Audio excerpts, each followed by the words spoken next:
అదే నీకు పని వచ్చి ఉండున్నట్లయితే ఆ పనిని అక్కడ నీకు సహాయం ఎవరు రాలేదు అనుకుంటే ఆ పని నీకు నువ్వే చేసేసుకున్నావు అంటే టైం సేవ్ అవుతుంది, పీస్ ఆఫ్ మైండ్ ఉంటుంది, నీ పని నువ్వు అందంగా చేసుకున్నావు అన్న సంతృప్తి నీకు ఉంటుంది, 10 మందికి నువ్వు హెల్ప్ చేసిన దాని అవుతావు అంటే నీ కుటుంబ సభ్యులు మొత్తానికి.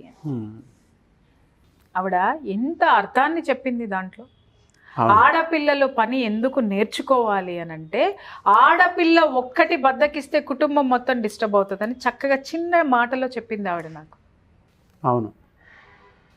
ఓకే, ఇంకొక మాట చెప్పింది ఏమని అనంటే, అమ్మ ఆడది ఎలా ఉండాలి అనంటే ఎవరైనా సరే బంధువులు ఎవరైనా అర్ధరాత్రి తలుపు కొట్టినా నువ్వు తీస్తే నీ ముఖం చంద్రబింబంలా ఉండాలి,